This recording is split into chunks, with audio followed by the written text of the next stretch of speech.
One of the most important aspects of a dealership right now to preserve profitability. It's always important, but it really is standing out right now is a dealership having the ability to get a tight supply of pre-owned inventory, sourcing inventory from consumers, not relying just on the auctions and getting those vehicles that have higher demand, lower day supply, the fewer days to sell. I'm joined here in this conversation by Matthew Davis, the marketing director at TradePending, where he was in the front seat helping to create the products, the platform, and the strategies that help dealers acquire vehicles from consumers. So if you're at all interested in vehicle acquisition or just hearing a cool guy that has a lot of experience with marketing in the automotive space, you're in the right place. I'm Andrew Street. This is Word on the Street. Matthew Davis, ladies and gentlemen. Okay, so I was like I was saying, like car dealership guys, kind of my North Star. I get all of their content and podcasts and emails, and they're talking about like the number one and two things that dealers are focused on right now to preserve profitability, which as marketers is like an underrated metric to follow, is like, are we profitable? Are we growing market share versus, clicks and leads and conversations? And they need good quality, tight inventory sourced from consumers would be amazing. And then the second thing is fixed ops. Those are the two areas that they're focused on maintaining profitability. I think you guys have a good foothold in both of those channels. What are you noticing right now as far as dealers really wanting to, are there a lot more conversations going around sourcing inventory from consumers? Absolutely. 100%. Right. So everybody can read the headlines and everybody can interpret them however they want to. But the reality is that, like we're going to need cars, and it's not hard to figure out. Like, all right, so new cars are likely going to get more expensive. That's going to put more pressure on used cars.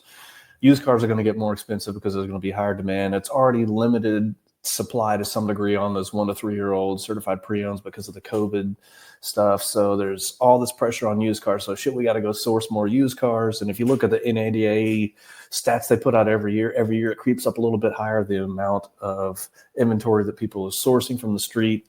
So that sophistication is just getting more and more prevalent. We were meeting with Tom Eggers, marketing director down at Covert Bee Cave stores right down there in your neck of the woods. It's like Austin. Yeah. And, they launched a buying center, it was a year or two ago, and stood that up. They've got 2 or 3 people running that show now. And they're just like, they're turning up the dial on that. Right. And so then the question becomes, and Andrew, you sent so many questions. I read them all. I was like, oh my God, this is like, we're going to have a real conversation. I'm not going to go through probably hardly any of those questions. It's just a framework for if we run out of things and we're staring at each other quietly. Right. It was a strong use of the GP. Out of the archive. Yeah. I got distracted. I forgot where I was going with that whole rambling thing. But anyway. But it sounds like with TradePending, specifically the TradePending tools that are on, I don't even know how far downstream you go with the appraisals all the way down to setting appointments and things like that. But it's like, are you helping dealerships right now, like really position themselves against like CarMax and Carvana to be able to be really competitive with getting that inventory off the streets? Yeah, there's 2 ways to think about that. So yes, like you can have our trade-in tool, our payment calculator, whatever, right? But if you have like people that aren't bought into working those leads, or you got a terrible process, like no great tool is going to do anything for you. So you got to have the people and the process in place first, right? So if you think about competing with those national ad budgets, right, you got to be front and center with those folks. You got to have your process dialed in. You have to be actually clear about what the buttons do on your website.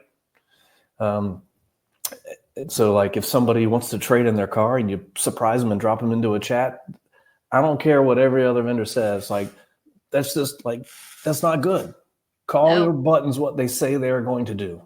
If you want to put somebody in a chat, there's people that want to chat. They should chat. Don't call it a trade-in button. Call it a chat. Anyway, I'll get off that high horse real quick.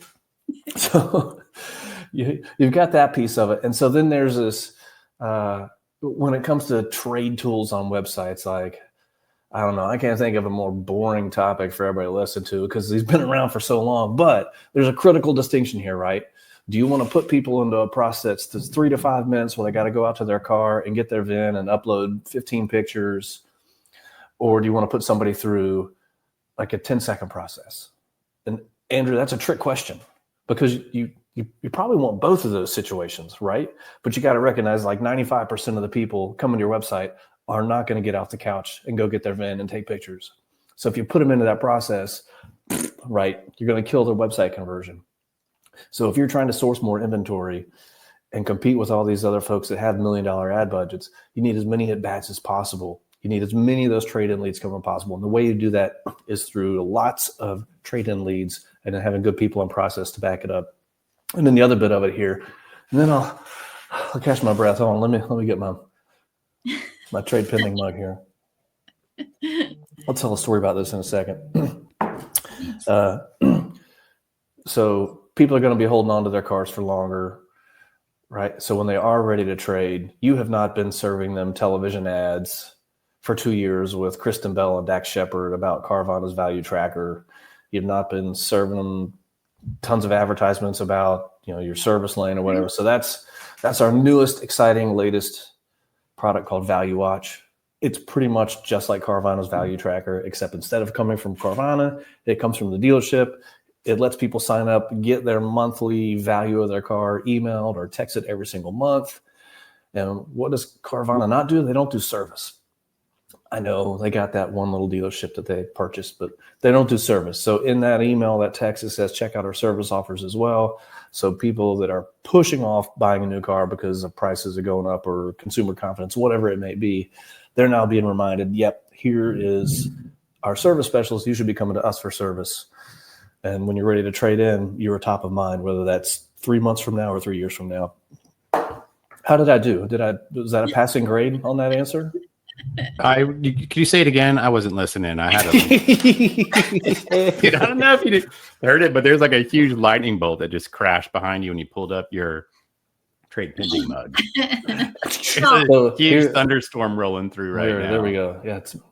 I love what you said about people not going out to get their VIN number and stuff, because I am like that too. If I'm laying in bed and I see an Instagram ad or TikTok ad and I want to buy something and they don't have PayPal or Apple Pay, I'm not going downstairs to get my credit cards to buy something. Who are they to even think that they could trouble you with that kind of effort? Right. It's just disrespectful on their part. If you don't have is it like a multi-step form now where the first form just collects their information and the second form, now the dealer has the information, and then the secondary, third, tertiary or whatever forms that flow through there, that's when it starts to be able to collect VIN and more meaningful information for actually getting the appraisal? You would think, but no, they actually make people go through like 40 questions first before you put in your contact information. So as a dealer, if you got those kind of tools on your site, then people are abandoning that.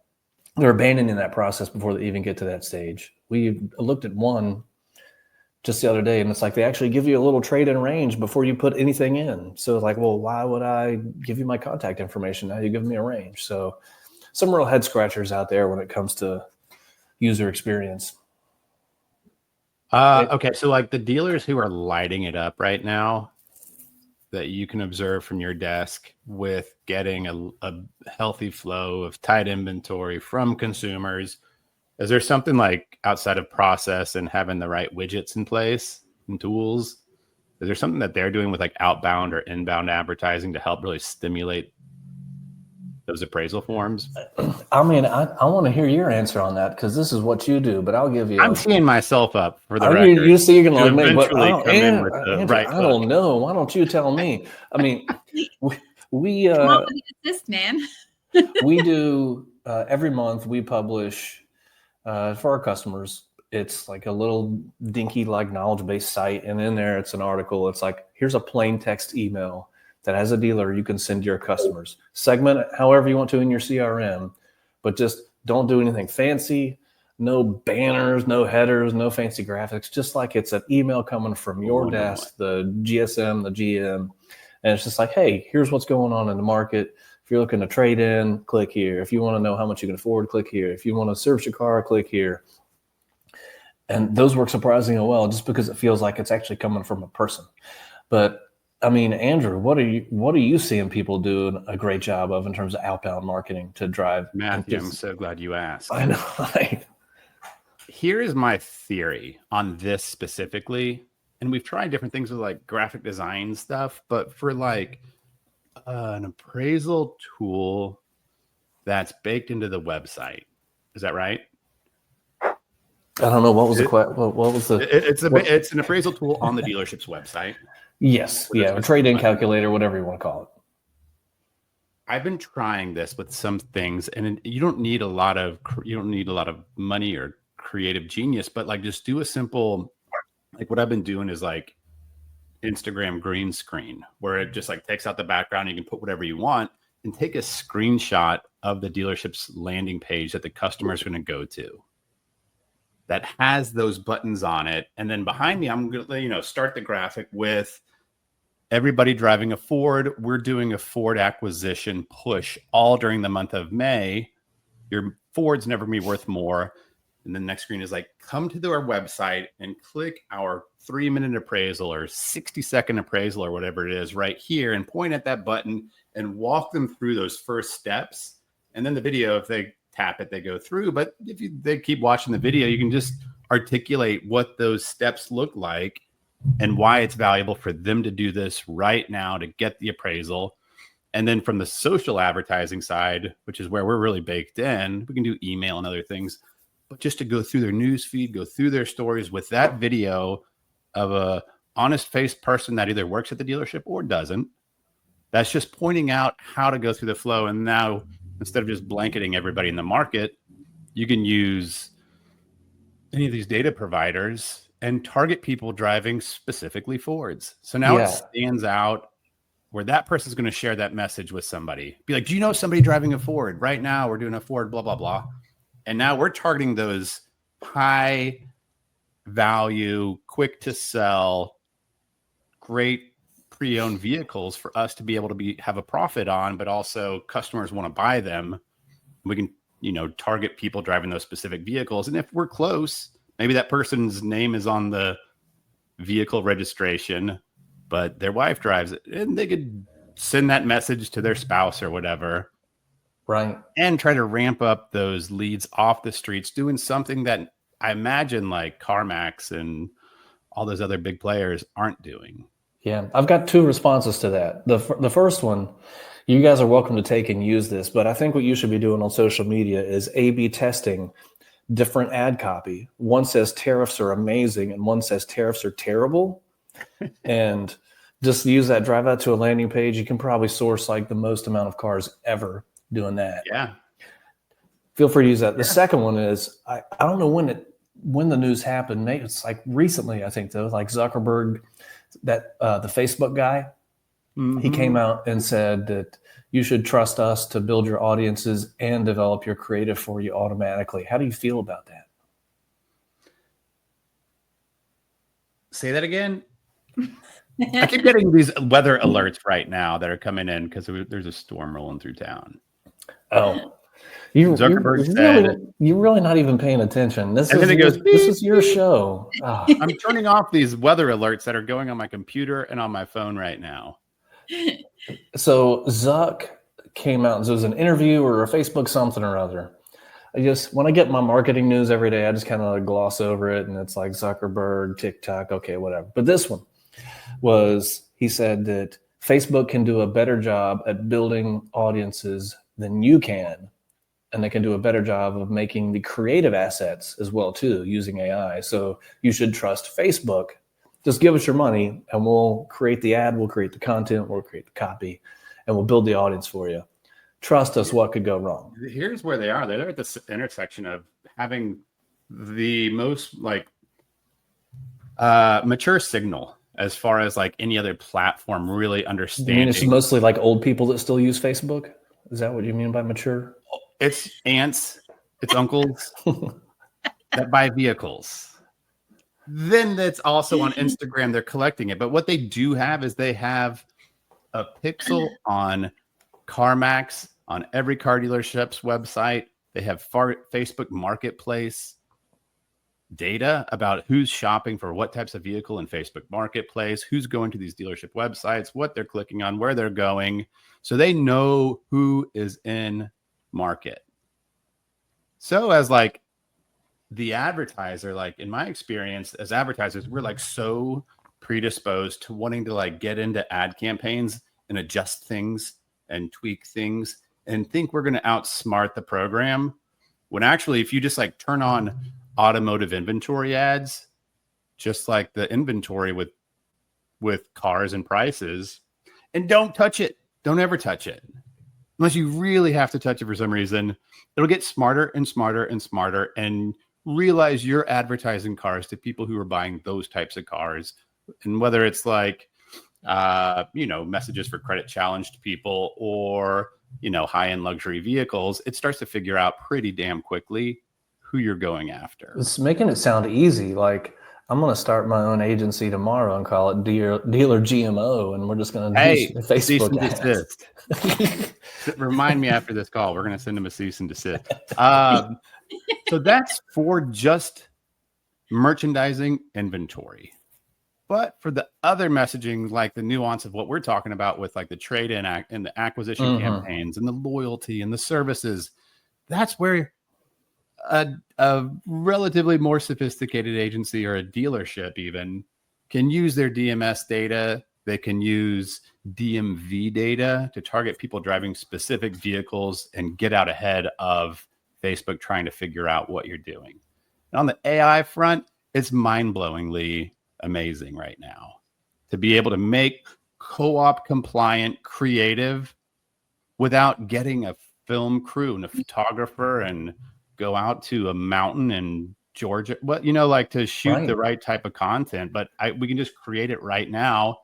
And so we're leaning on just being as good as we can at making the right prompt. And then the machine does all the creative. And then we do the editing to make sure that thing looks right. And now we just have amazing creative. And now the work of one graphic designer can be 12 graphic designers. I'd like to share another story if I could. This one's about AI. It's about something else that I read today.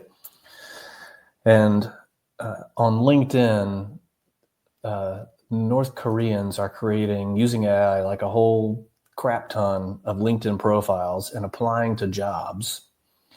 And they're basically infiltrating Fortune 500 companies. And they're getting a job at the Fortune 500 company. And then they'll have like 3 or 4 people like working at this job. So Johnny, the employee, is like an amazing employee because he's like more productive than anybody else they've hired remotely, like ever. But Johnny is like stealing intellectual property. He's putting malware on people's computers, that kind of thing. But one of the ways they spot fake applicants, this is like an FBI tip, is they ask the person on the interview, how fat is Kim Jong-un? And so like, as soon as they hear that, they're like their minds blow up and they hang up the call. Because you can't be saying anything about the supreme leader on the North Korean like pipeline. In fact, we're probably this is now probably flagged. Word on the street is in trouble. No, it's fine. We can talk about him. But, Ashley. So I threw this in US, like our company like Slack security channel, and lo and behold, we had a case of this like recently where somebody was applying for a job and it turned out to be an AI bot, and we said you got to do an in-person interview, and they wouldn't do it. Crazy. Wow. That is crazy. That's not going to help anybody source inventory or sell a car, but thank you for letting me tell that story. No, but it's something that's unique. That's a thing that's out there. And if you're building out call center, people are doing a lot of near shore, offshore stuff in automotive, and even like dealerships building out their own, virtual BDC with people in the Philippines, people in South America, and whatever. Let's be aware of the pitfalls that you could land in You're a And all of a gracious sudden you have host. malware, and all of a Yeah, sudden you're yeah, hacked, and the yeah. safe, that it's more You're than very just tolerant of me today. I appreciate that. how so. Just letting me ramble. We can get back to your Chat GPT produced questions because they were really good. They are. Yeah, no. It helps me stay What was your topical. prompt? Something like, I'm talking to Matthew. Here's his LinkedIn. He's with TradePending. Here's their website. I want to have some good questions and then tie in some of these things that make me look good about running advertising against, Yes. on-site tools. And it said, okay. And it cranked out something pretty good. Okay, so we talked a little bit about vehicle acquisition, which is your bread and butter.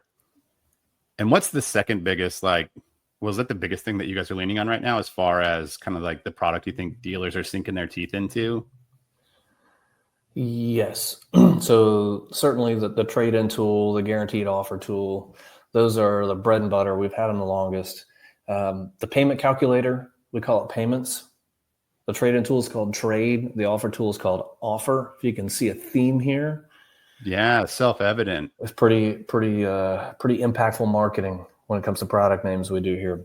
So those are all certainly big. But if you also think about, if it comes back to people, process, and product being like which kind of tools are you using, right? So if everybody's ramping up their acquisition game and you're just calling and emailing somebody, you're texting them, trying to source that car or have that conversation, which is what everybody does, and it works to some degree. You can look at your conversion rates on that. But if you send them a video like, hey, saw that you're thinking about trading in your Honda, let's talk, right? And you get that personal video from a person, right? That is going to help anybody stand out above and beyond what they're getting. You get the little thumbnail and it's like, you're waving, it looks good. Like that stuff really, really works.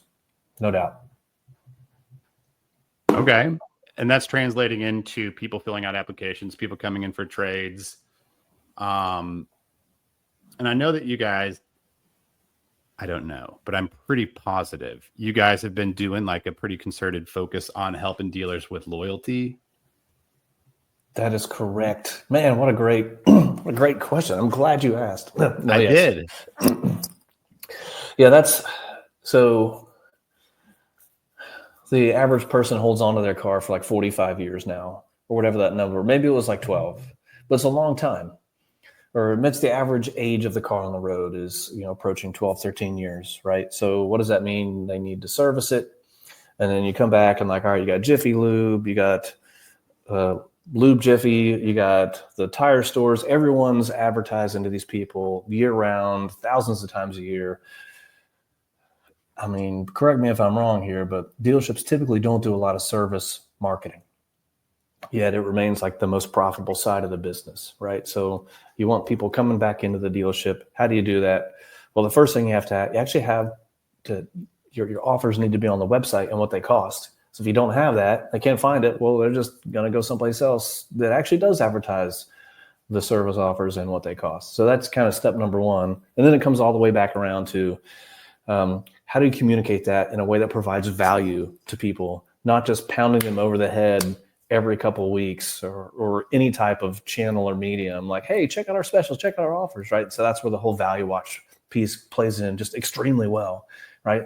Here's that monthly email. I get it. I signed up for it. You guys can sign up for it too. It doesn't cost anything. Track my vehicle's value, get that number every single month. And by the way, here's what we offer for service, right? So that's how we're trying to help dealerships stay top of mind for a couple $100 a month. They don't have to lift a finger. Their trade-in leads are automatically enrolled. Their payment leads with a trade-in attached to it are automatically enrolled. We're rolling out like the integration for sold data, for service data. So all those people who have bought in the past over the last 18 months, who have serviced in the past, are enrolled in these automated texts and emails. Of course, they can opt out. But now, bam, front and center every single month in a way that's providing value to the person, not just pounding them with offers. That's how we're thinking about loyalty right now. Yeah, it's more relevant. And according to it was like a line graph, maybe it was a bar graph showing where dealers are focused on right now, according to a survey. to preserve that profitability. And fixed ops was the first one or the second one? I forgot. Yeah, I think it was number one. I saw that same email. Yeah. Does it seem like they're starting to put more focus on putting their attention, their energy, their dollars into growing their service departments? It's just the pendulum swings one way or the other. Just kind of where are we in the cycle? When there's pressure on selling, it just shifts over to fixed. When there's opportunity to sell and make gold on the variable side, that's where the emphasis goes. But I don't know. I think it would be great to actually speak with a handful of marketers at dealerships and say, like, do you dream of marketing your service specials, your service offers, like, but you're just not allowed to carve budget out to it because you don't have, like, you can't put co-op dollars behind it, or you do and it's wildly successful. Like, what the heck's going on there? Because I just don't hear a lot about it, but it seems like one of those areas where there's just a ton of opportunity. And I'm noticing like a lot of, especially like these mid-sized dealer groups, like have a budget. They do have budget for the service department. A lot of times you end up talking to Bobby, the service manager that helps with a bunch of the stores, get some of the budget to go after the customers who have purchased but defected, or, you know, something slim, but it's not the complete redheaded stepchild it had been years ago when I would talk to a general manager and he's like, no, I need lead. I need lead. It's already the 6th of the month. We need to get, you know, It's like, we got to get sales flying right now. And then we're going to hit reset next month. Ashley, did you get much love with service department when you were doing this with Jermaine or with the previous dealer group you were with? No. And we should have focused on it more, especially with content. Yeah, it was mainly sales. Just, we got new models in, we need to cover those. This is what we need to push this month. Make all the videos about, you know, the QX80 or whatever. So yeah, it was mainly sales focused, which is great. But, you know, service always kind of takes a back seat, I feel like. My wife wants a QX80. I noticed they're 1.9% financing on new inventory right now. Oh, pretty good. That's like practically paying you to get that car. No kidding. But like pumping budget behind services, and a lot of times too, I think maybe with what you guys are doing too, is it's a lot more measurable all the way to the person booking the service, like the RO. You can track the transaction, but it ties all the way through. Yeah, it's like e-commerce kind of, where instead of it going to a lead and then it's kind of a little nebulous and somebody needs to get belly to belly to complete the transaction. That's with just services, a gross I can see them all the way through to the thank you page, or that they got to this stage and they keep dropping off on this stage. It's worth looking at. Let's talk about, like, why are people dropping off right here and not ending up? Is it not mobile friendly? Is it something like, what can we do as marketers from our desk to help with services? And it's a lot. Like, it's trackable, it's targetable. It's just giving people the excuse to go back to the dealership. Yeah, here's another idea you guys can take. So when you launch your service marketing podcast, you can call it Belly to Belly. Okay. Love I'll it. see if it's not. I found out there's like 75 people that have Word on the Street as their podcast name. Yes, I always thought that Matthew Davis was just my name, regular name. And then when I entered into the professional world and there was like 3 other Matthew Davises within like a 20-mile radius, like, oh my gosh. Yeah, I had andrewstreet.com, which is my name. Oh, you own that? I owned it for a while. Then I just let it lapse because I wasn't doing anything with it. And then somebody swept it up and made it a wheelchair website. What does that say about you? It's pre-owned wheelchairs. Well, I mean, it's kind of oddly fitting because it's still Totally. like in It's mobility. Yeah, it's transportation. Yeah. It's sourcing those quality wheelchairs out of consumers and getting them into some fresh some fresh enabled bodies. Where do we even go from there? I don't know. Let's talk about growing service revenue online. So you talked about getting some marketers to talk with us, like potentially grabbing people that work at dealerships or have worked there. They're doing some cool, innovative stuff with a dealership's marketing outside of just cookie cutter stuff or kind of like what the OEM's pushing on them. And like last week, I talked with somebody who is Aaron Dobrow, who's got an amazing dealership corporate website. So it's like they've got maybe 5 or 6 stores, but then they've got one nucleus, amazing, badass website that's fast, it's super responsive, and you can get inventory sourced, you can do trade and appraise, you can do all these different things from their corporate page, which kind of opens doors for us as advertisers to start using that as a lot of our marketing efforts and saving a lot of money from just individually looking at each rooftop in its own little silo. And I thought that was amazing. I thought it was super cool. And it's like, what do you think other dealers who are looking to build like a corporate presence should look at? He like listed all the vendors. So, and it sounds like you've got also a network of a bunch of marketing directors at dealerships. That would be interesting to talk to. It would. And if they're anything like us, most of them like talking about themselves and about what they do. Because for that brief moment, you can like step outside of your job and how you feel like you're failing at it 24/7. And then you get to go talk to people and be like, you know what, actually, we're doing some cool stuff. And some of it's working. Totally. And in my experience too, it's like they live in it so deeply and they don't realize how much they know that other people don't.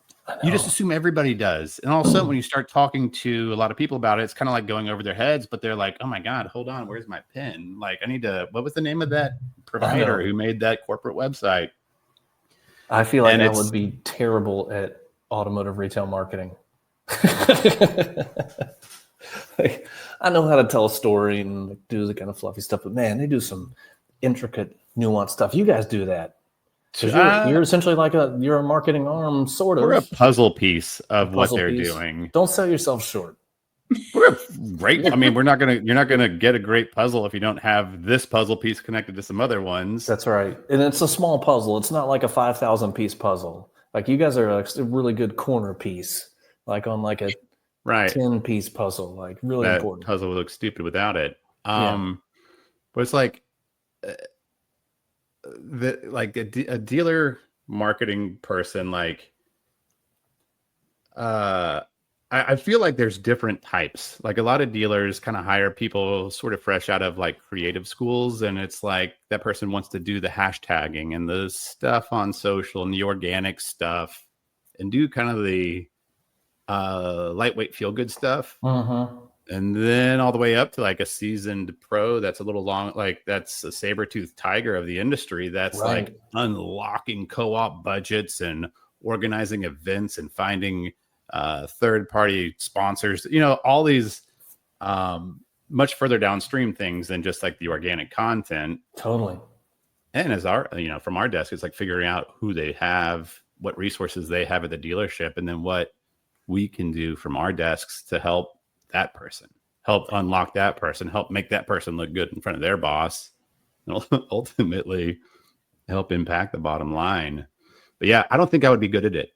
I don't think I'm organized enough to be a marketing director at a dealership. Oh my God. Speaking of hashtags, I also read, I'm glad there's no fact checking on this podcast because everything I'm saying, I believe is true, but it might not be, but I'm pretty sure it is. Like the head of Instagram something or other was like, you guys can stop using hashtags. I saw that. It's like they don't matter. We don't use them. It doesn't help in any way. And finally somebody fesses up to it. I'm like, we can stop the madness now. I just started getting good at it too. How do you get I always got into like just making long, stupid, creative ones that was like a run-on sentence with one right? And everyone's like, hashtag. "Oh man, he's so clever. He made a funny hashtag." Right? I feel like that wore out like 12 years ago on Twitter, but Yeah, I mean, there was a time where it was like helping to index things for right. people to be like, oh, cool, yeah, that guy's got a Raptor, a Ford Raptor, and he hashtags Ford Raptor. You know, then you tap that, and you're able to see other people who've done it. Mm-hmm. But yeah, I'm not going to miss it for a heartbeat. I'm not either. I posed the question maybe a year ago. There's this wonderful CMO community on Slack, and I put like there's like 4,000 people in there, and I posed the same question like, "Hey, I'm trying to like, do hashtags matter anymore? Like on what channel? Because I have no idea. Nobody could respond with anything. There's no data, no research, no opinions. It was just like crickets in the room. Everyone's just like, we're not going to talk about this. Don't upset the hashtag, please. Like, yeah, they're like, hey, we have like our billing is in place for providing highly relevant hashtags. Don't disparage our hashtagging process right now because it's part of what we do organically. Yeah, we had a dude that I went skiing with randomly. He's like the Instagram growth expert. I didn't even know that until I got back home and I connected with him online. He's got a zillion followers and all of his content's about how to grow on Instagram. And he came on this podcast with us a couple weeks ago. And his name is Brock Johnson. Shout out. Listen to him. Shout out, But Brock. he just interviewed all the head guys at Instagram, and they straight up said, for one, it's like a bit of a veil for where the algorithm's going and why people are getting suppressed, and is shadow banning a thing? Is it not? But he also talked about hashtags, and it's certainly not a thing. And now I don't you think mention it hurts. It doesn't hurt. Like if you've got. I'm recalling I learned this from your podcast. Oh, thanks for listening. You watched it. So yeah, to all your listener out there, yeah, we're. Well, thanks for tuning in. I just watched the 1 minute clip. It was fine. Okay. Sorry. Yeah, 5 or 6 years ago, it used to show you in your results, like if you looked at where your views came from on your reels and stuff, it used to show you that it came from whatever hashtags that were searched. And it hasn't for a long time. So I don't think it's really been working for a while. What does work is to pay the piper and get in front of people. I'd worked at when it was just Facebook, when it was like just a desktop website, and we'd like run ads just on the side of people's walls, was like when I was there. So it's had quite a transformation since then. But it was like, getting people to like a page was a big thing. That was the push for us. And then a ton of your followers would see that content. So it was all the people that liked your page would see the content. So I was like, okay, let's get more people. Let's trick them into following our page.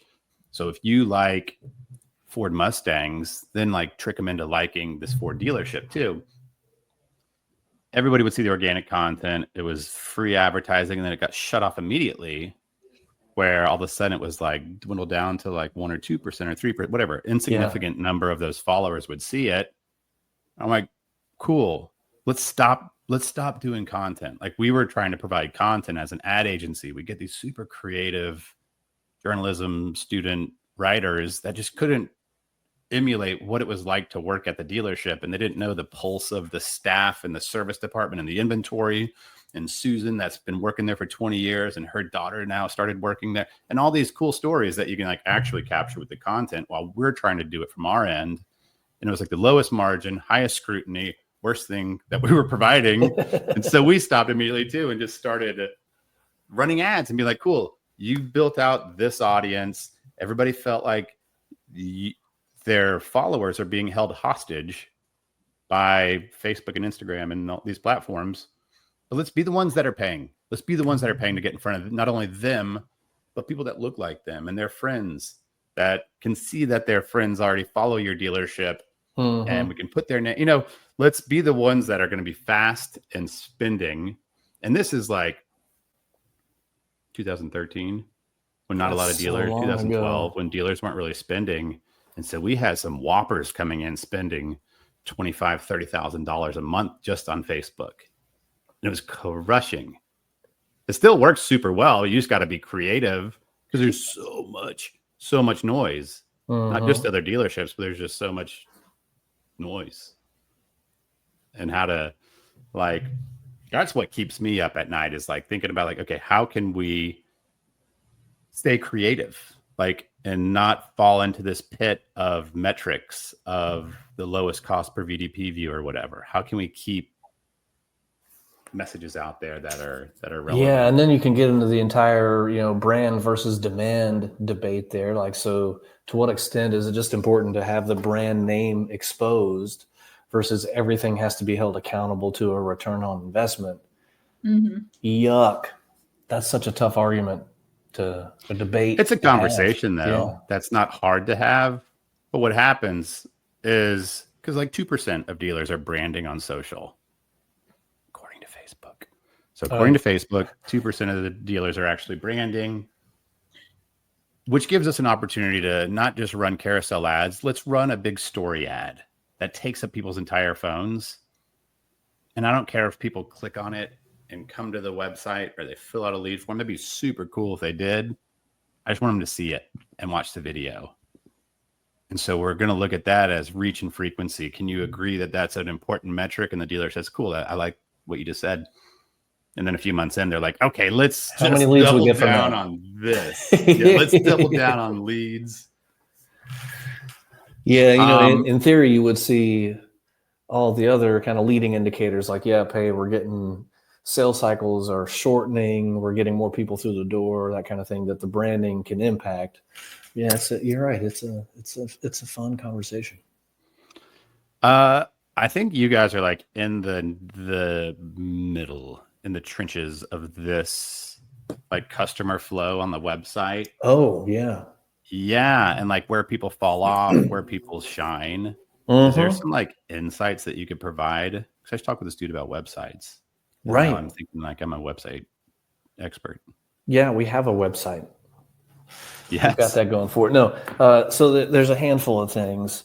And I think if we're going to be honest with ourselves, we might as well, since we're fact checking on this podcast, so we're telling the truth here. It's mostly the vendor's fault that dealer websites are rough. And there's a ton of ways you can kind of start to qualify that answer. So one, there's the platform themselves, the ones that have been, they're a decade or older, and they're just built on top of older technology, and it's hard to kind of really innovate on top of that. Then there's some newer ones out there, and they're so full of themselves that you don't even want to talk to them. So there's the platform piece. And then you've got all essentially the third-party providers that are tacking on. There's agencies that are tacking on, and everyone's throwing a script or something, or injecting something else, a Google Tag Manager, and then they cancel and you forget about it, and you end up with 75 scripts on your website, and you only need 10 of them right now. That impedes process. We heard a ton about that at Pash's DMSC last week. That's a real problem. It's a real challenge. And a lot of the website tools are building tools or have tools that help you identify that and cut it out, but most people don't even think to look at it.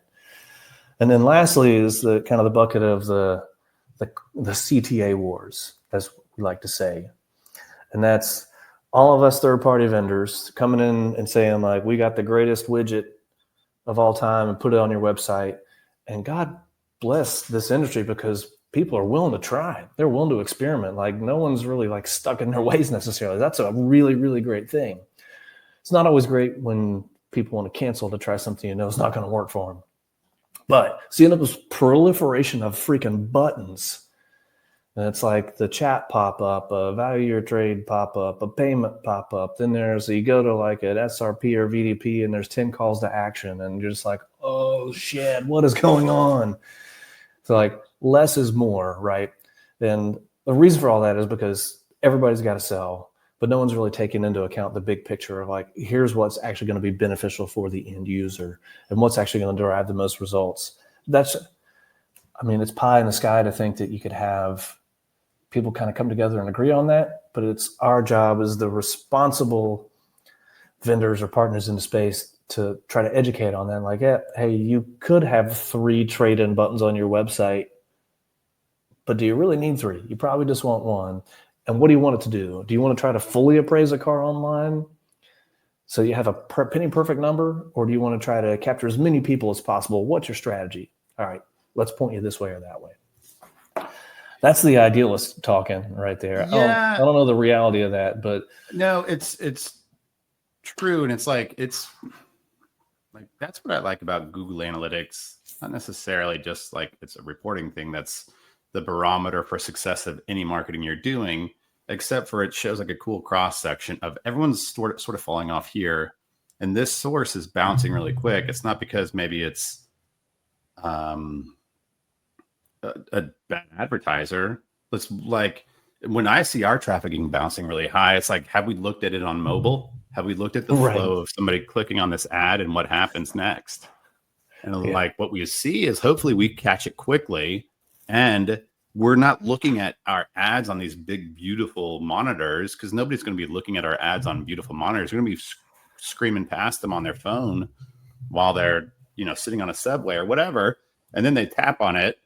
And if it's just a terrible experience, they're going to bounce immediately and not go back. Yeah. They'll fall into retargeting and stuff. But that's where we see a high bounce rate. It's because like, okay, cool. There's 2 different pop-ups that are overlaying each other in that landing page. You can't even get off. Like sometimes you can't even get off of that pop-up. And so there's nowhere to go except for to leave. That's why our bounce rate's high. We don't need to fix it this second, but let's just stop advertising to these landing pages right now. Like today, like this second, let's just pause those.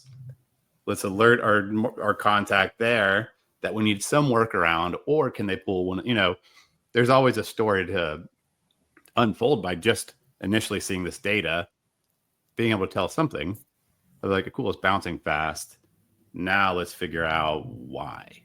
Yeah, no one's immune to this. Like not even us. Like we don't do the same level of advertising as a dealership here at TradePending, but we do a fair amount. And once every 3 or 4 months, we'll catch something that we missed, and we'll like looking at our little ad and auto remarketing. I'm checking my email in the morning, and there it is. I'm like, part of it's because I have like old man eyes now, but I'm like, I can't read anything that our ad says. I totally forgot to check it on mobile, and happens to the best of us, Andrew. Yeah, I kind of like that was a lot of my presentation at first, like years ago, when it came to like creative for dealers, and they weren't really comfortable with social yet or with search. They were into search, but it was like, what they're used to radio and TV and billboards. I'm like, it's kind of like a billboard. Like we're going after people that we think are a good fit, but if they don't stop, they're going to just keep scrolling. If we use a bunch of text, they're going to keep scrolling. Nobody got time to read that. Yeah. It's just like a billboard because people are going 60 miles an hour past it. And we got to give them a simple call to action.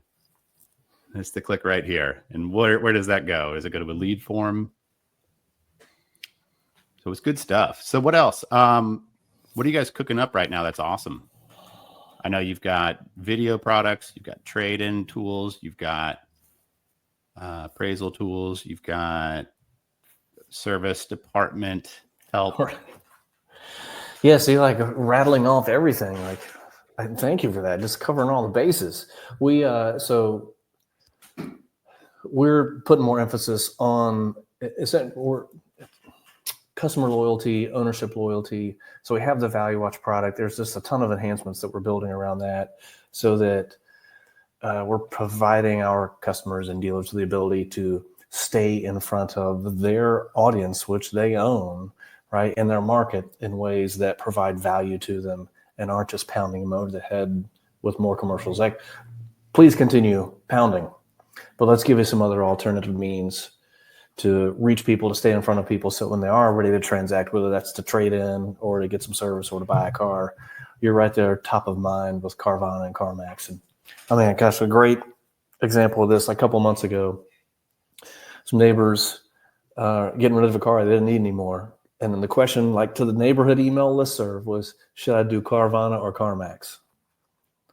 And it's like, there was nothing in there about taking it to a dealership. Just wasn't even coming on, like, it didn't enter anybody's thoughts anywhere. And so being the student of the industry that I am, I'm like, well, yeah, here's what you can expect if you go here to CarMax and Carvana, but you should also really take it down the street to so-and-so dealership because I'm an industry insider and you can tell them I told you. No, I didn't say that, but you get what I'm saying, right? So there's a ton of brand awareness opportunities in markets that's beyond the community events, the sponsorships that I think we can help with. I think so too. I think it's like a lot of what I'm learning is that sure, it's inventory that people know car dealers sell cars, but it's educating people on things that aren't obvious because they're not reading the same stuff we're reading and looking at the same stuff and market trends and understanding that you get a $7,500 rebate right now for a electric vehicle purchase, and that might be going away quickly, and tariffs may add a lot of money to the purchase of that EV really soon. So if you're going to buy, to have messaging in our outbound marketing for dealerships help to educate people. Mm-hmm. It's always about why now is the right time, but to help give some, shine a spotlight on a specific area of like, hey, here's what you should probably know right now about getting a vehicle. Mm-hmm. What are you guys working on that's new and exciting? What are we working on right now that's the most exciting, Ashley? Ashley and I work on the marketing right now at times, but we were doing like, we just integrated with Fortellis. We integrated with Fluency, like just platforms that get us into CDK and just a lot of their DMS data. Oh, that's cool. Yeah, it's cool.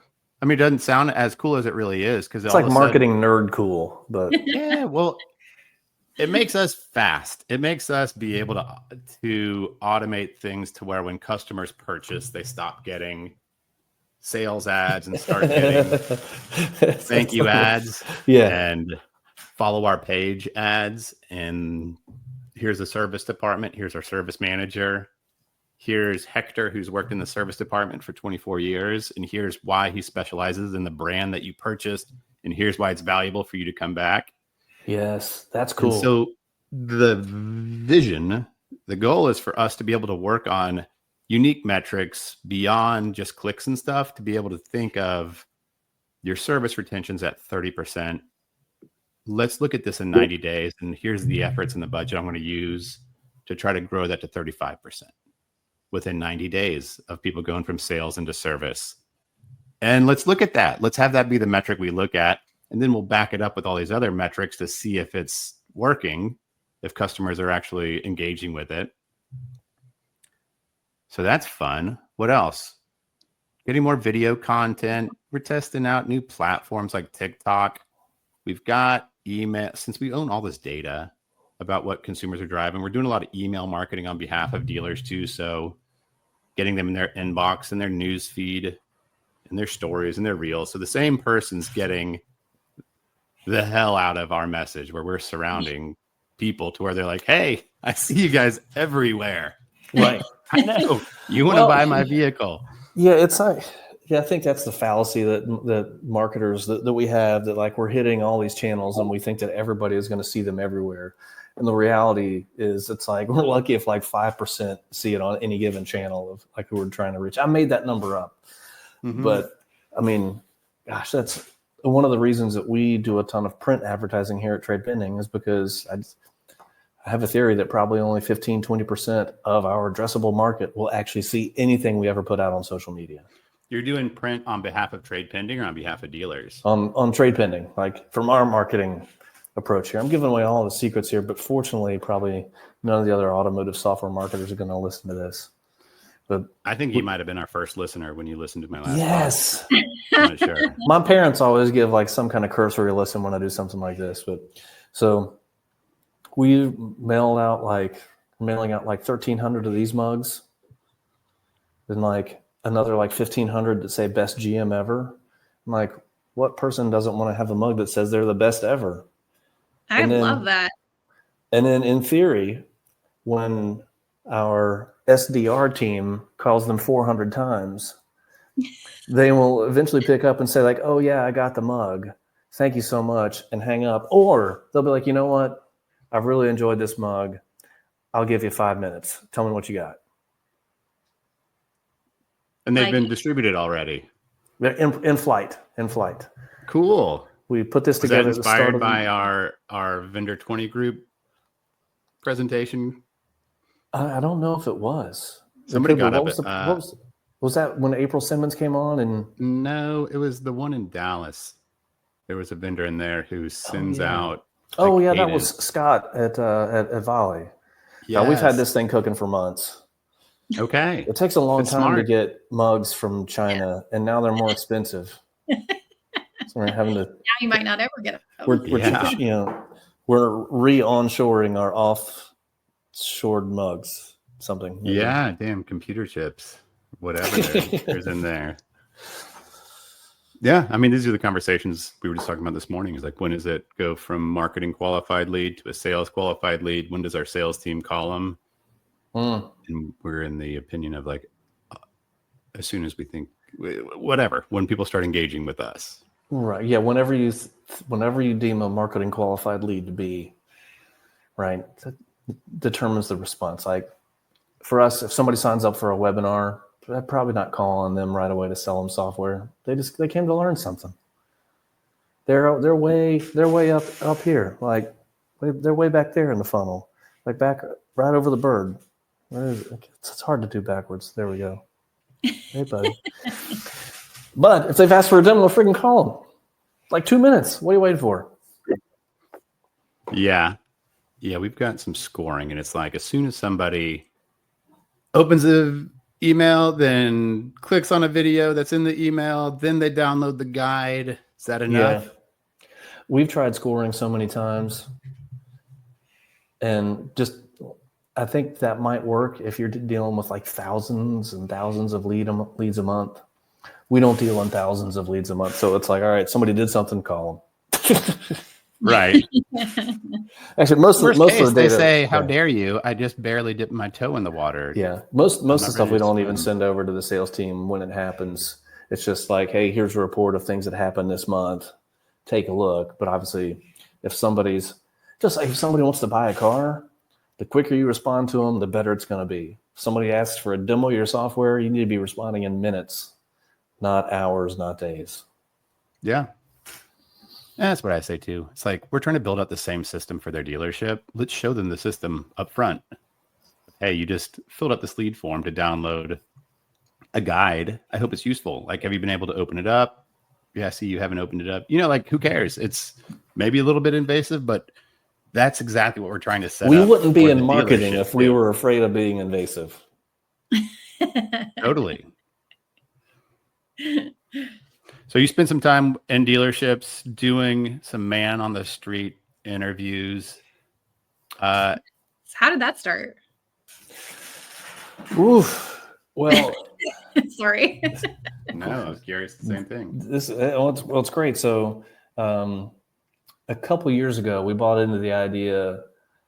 It's been I've been at TradePending for 5 years now. And when I first started, there was really no marketing. So just kind of building all the fundamentals in place over time. Let's just get the basics in place. And it was okay. It was really easy to look around and see all of us, like automotive software vendors, looking and sounding the same. Everybody's doing the same shit. Everyone has the same ads. And it's all like, amazing feature and benefit. Buy now. So like, all right, we're going to flip that. We're going to just build brand awareness. We're going to invest heavily in video. And so that's where that came from. The first time we did interviewing people on the street, I sent out some college interns to do it. It didn't work well. Well, I mean, what did we expect here? God bless them. They put forth a great effort. And so then I went out to try to do it. And,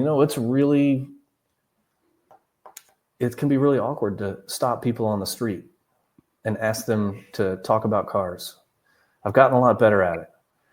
And so then we're like, well, you know what? We should probably just go interview people in dealerships. And they're a captive audience because they can't go anywhere. And usually like the GSM or the GM says like, hey, you got to talk to this guy. So we come over and ask them questions about the automotive industry. It's a ton of fun. It's a great excuse to go get into a dealership to talk to people and meet people. Like you said, to kind of get the pulse of what's going on. And as marketers, we have a couple jobs. Like one, kind of first and foremost, we have to understand our market better than like anybody else in the company. We got to know where it is. We got to know where it's headed. Because if we do that, then it becomes really easy to do the second thing, which is help the company make more money. And so using that man on the street to be able to actually talk to people, to talk to car dealerships, like, hey, it's fun to do. I think it's good content. That's debatable if you've seen it. But it's a great way for us to just understand what the heck's going on with our customers and what the people are feeling, the people on the street. I'm a big fan that's a of song, it. huh? People on the I street. like it because I've tried to do it too. Mm-hmm. And my theory is like, instead of getting drones and this high quality footage for social ads, let's like use what people use on social. And it's just your phone, Right. Hold it vertically. You know, the highest tech thing maybe could be like that we add to the equation would be like a little lapel mic or something. And then ask people what they love about working there. What's your favorite experience about selling a car? You know, how you seem to have been here for a long time and you've been bouncing around within the same group. Like, it seems like you got a lot of loyalty. What you tell me about, stuff that we can use in our ads to give a soul, some vibrancy to the dealership. And at first I would just go to a dealership that we're working with and people didn't know who I was. And they're like, this hey, random guy with a help. They were trying to get me into a car. And then they realized I have like a bag and a laptop. They're like, okay, who are you here with? Does he know you're here? Do they know you're, it's like, you got to get the skids greased before you go in and start trying to shoot content at a dealership. Ashley did this too. You were going into, but you worked for the group, but yes. Yeah. I would just call and say, hey, I'm coming over today. I need these 5 cars pulled and cleaned. And I want to talk to Jeff and Sam today. And the managers would like make them do it. Jeff and Sam are trying to hide when you show up. Yeah. Yes. Like, oh, they went to lunch. Like, yeah. Well, Sam he was going to get a haircut, but he didn't get it. So he's not going to do this. Yeah. I think we're getting better. I like to think so.